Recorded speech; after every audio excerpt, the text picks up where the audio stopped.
आजादी मार्च लाहौर से इस्लामाबाद की जानिब रवाना। गुजरावाला और दीगर शहरों में इस्तकबाल की तैयारियां। रात गुजर खान में होगा ठिकाना। काफिला कल सुबह मंजिल की जानिब फिर होगा रवाना।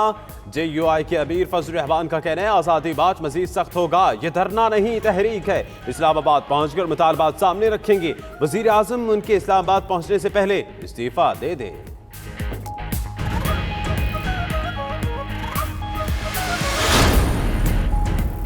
मौलाना नून लीग के होम ग्राउंड पर आज़ादी मार्च लाए, लेकिन शहबाज शरीफ उनके हाथ ना आए।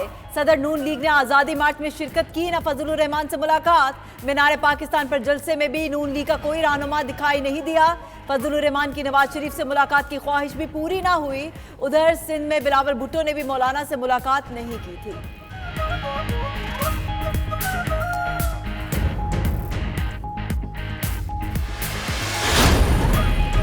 आज़ादी मार्च से सियासी अदम इस्तेहकाम पैदा हो सकता है। वज़ीर आज़म की ज़ेर सदारत तर्जुमानों के इजलास में शुरका का खदशे का इजहार। इमरान खान ने कहा मुल्क खुशहाली की जानिब बढ़ रहा है, कुछ अनासर तरक्की की राह में रुकावटें डालना चाहते हैं। हुकूमत की मुआशी कामयाबियों से आवाम को आगाह किया जाए। मार्च के पसे पर्दा मकासद बेनकाब किए जाए।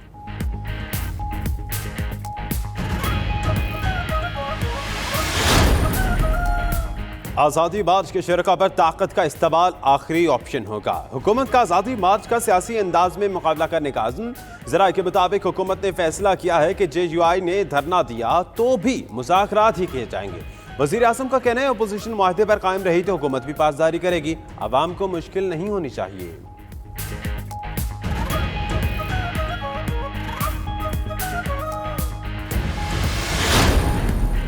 इस्लामाबाद में कल सरकारी तालीमी इदारे और दफातर खुले रखने का फैसला।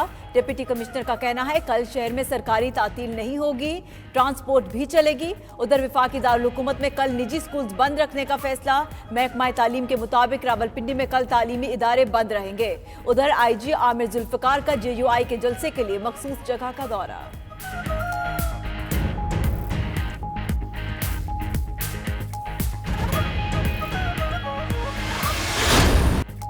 ताजरों की हड़ताल दूसरे रोज रंग ले आई। हुकूमत ने शनाख्ती कार्ड की शर्त 3 माह मुअख्खर करने की यकीन दहानी कराई।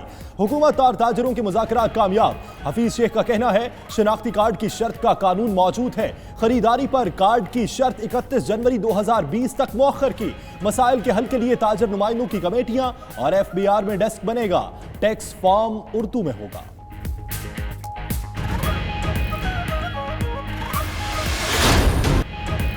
नवाज शरीफ का सर्विसेज अस्पताल में नवारोज स्टेरॉइड्स देने से ब्लड और शुगर लेवल बढ़ गया।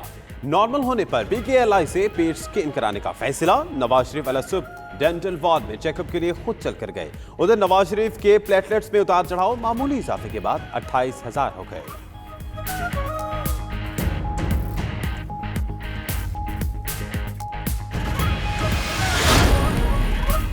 आसिफ जरदारी के हाथों की कपकपाहट बढ़ने लगी। दिल के वॉल्व्स में खून की गर्दिश भी गैर मामूली होने लगी। मेडिकल बोर्ड की जानिब से मुआयना। वजारत सेहत को रिपोर्ट अरसाल। पीपल्स पार्टी का जरदारी को तिब्बी बुनियाद पर रिहा करने का मुतालबा। कमर जमान कायरा का कहना है उनकी तबीयत इंतहाई खराब है। हुक्मरान लीडरों की जिंदगी से खेलने से बाज नहीं आ रहे। हुकूमत का जाना अब ठहर गया है।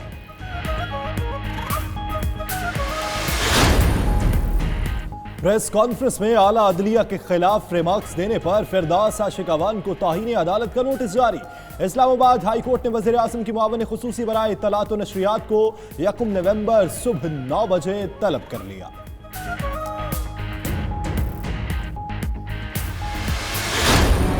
लाहौर हाई कोर्ट में मरियम नवाज की दरख्वास्त जमानत पर समाअत। वकील अमजद परवेज ने दलाइल मुकम्मल कर लिए। अदालत ने समाअत कल तक मुलतवी करते हुए नए प्रोसिक्यूटर को दलाइल के लिए तलब कर लिया।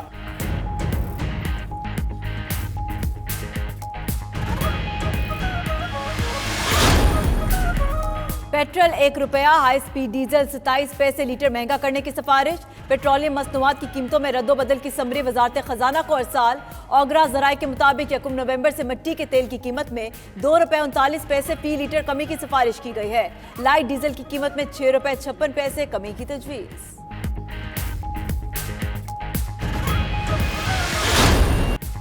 बुहेरा अरब में बनने वाले तूफान कयार का रास्ता तब्दील, खतरात टल गए। ट्रॉपिकल साइक्लोन कराची से मजीद दूर होकर ओमान की तरफ बढ़ने लगा।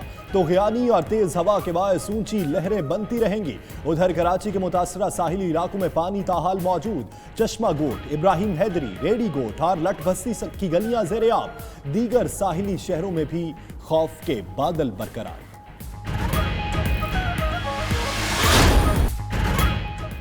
पाकिस्तानी विमेन टीम ने टी20 सीरीज में बांग्लादेश को व्हाइट वॉश कर दिया। कौमी टीम ने कजाफी स्टेडियम में तीसरा मैच 28 रन से जीत लिया। मेहमान टीम 117 रन के जवाब में 8 विकेट्स पर 89 रन बना सकी। मेहमान कप्तान जहां आरा का शानदार इंतजामात पर पीसीबी से इजहार तशक्कुर, बोली सीरीज खेलकर बहुत एंजॉय किया।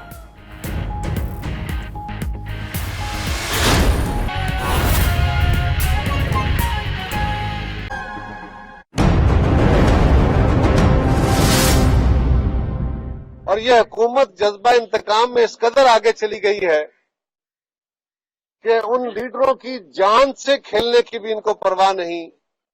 और जब इनको ये समझ आई कि मामला ज्यादा बिगड़ गया है और उनकी जान को शदीद खतरा पैदा हो गया, तो फिर पैनिक होके भागे हैं। और इनको अंदाजा नहीं है कि अगर खुदा न खास्ता मियां साहब को या जिस तरह जरदारी साहब की जात के साथ ये खेल रहे हैं, उनको कुछ हो जाता तो फिर क्या होता। आसिफ जरदारी साहब के साथ पीपल्स पार्टी बार बार एहतजाज करती रही, प्रेस कॉन्फ्रेंसेस करती रही कि जरदारी साहब की सेहत ठीक नहीं है। बिलावल साहब जब जब उनके साथ मिल के आते रहे, उनकी बेटियां उनको मिल के आती रही, वो इस बात का इजहार करते रहे, पार्टी के लोग करते रहे, लेकिन हुकूमत की तरफ से बिल्कुल गैर जिम्मेदारी का रवैया बल्कि इंतकामी रवैया अख्तियार किया गया। 2 अक्टूबर को मेडिकल बोर्ड ने जरदारी साहब को अस्पताल शिफ्ट करने का कहा, लेकिन हुकूमत ने उसको बिल्कुल नहीं सुना। और 22 अक्टूबर को अदालत के अंदर पेशी हुई तो अदालत के हुक्म पे फिर भी लेतोलाल से काम लेके उनको अस्पताल शिफ्ट किया। और अब डॉक्टर्स कह रहे हैं कि उनकी सेहत शदीद खराब है, उनको दिल का अर्जा भी है, उनको गुर्दों की तकलीफ भी है, उनके मोरों में भी तकलीफ है। हम मियां साहब की हम समझते हैं कि मरियम बीबी को भी जमानत अल्लाह करे हो जाए, ताकि वो अपने वालिद की बेहतर तरीके से एतमादारी कर सके, उनका ख्याल रख सके। जरदारी साहब बगैर किसी वजह के जेल में रखे गए, उन पर सिर्फ इल्जाम है, उन पर किसी अदालत की तरफ से कोई सजा नहीं है। इन्वेस्टिगेशन के हवाले से उनको कस्टडी में रखा गया है, जो इंतहाई घिनौना अमल है कि एक बीमार आदमी को जिसकी सेहत खराब है, शदीद खदशात है, और वो आपके साथ हर मामले में तावन कर रहे हैं। जब जब नैब ने बुलाया वो हाजिर हुए, जब एफआईए ने बुलाया वो आए और आके उनके सवालों के जवाब दिए। कस्टडी में रख के बगैर किसी अदालती सजा के, सिवाय इंतकाम के और क्या हो सकता है। पहले भी जरदारी साहब को 12 साल तक जेलों में रखा गया बगैर सजाओं के, और अल्टीमेटली अदालतों से वो बरी हुए। इन केसेस की भी सूरत हाल यही है, लेकिन अब वो शदीद अलील है और उनको जुडिशियल कस्टडी में रख के क्या वो मुझ छोड़ रहे हैं? क्या उनसे किसी को खर्चा है? लिहाजा हमारा मुतालबा है कि उनको रिलीज किया जाए, जमानत की इंतजार ना करें, उनको रिलीज करें। जब नैब को या एफआईए को जरूरत होगी वो पहले भी आते रहे, अब भी आएंगे। और इस हुकूमत का जाना अब ठहर गया, जब सारा मुल्क इनके खिलाफ इकट्ठा हो गया है। इनको सिवाय अपने मुखालफों के, उनको अजियतें देने के, पाकिस्तान के अवाम के ऊपर जिंदगी उनकी तंग करने के, और इनको क्या आता है। एक तरफ हिंदुस्तान पहले ही हमें धमकियां दे रहा था। पहले हिंदुस्तान के वजीर आजम ने कहा कि मैं कश्मीर को अपना हिस्सा बना लूंगा, उसने बना के ऐलान कर दिया। आज सारी दुनिया उस पर सरापा एहतजाज है। सारा कश्मीर आज जेल बना हुआ है और सारा मुल्क पाकिस्तान उनके साथ है, लेकिन उसने अपना अमल कर दिया। अब वो नारे मार रहा है, एनओसी पे रोज झड़पें हो रही हैं, और हिंदुस्तानी वजीर आजम नारे मार रहा है कि मैं पाकिस्तान का पानी बंद करूंगा। हुकूमत है कि इनके कान पे जूं नहीं रेंग रही।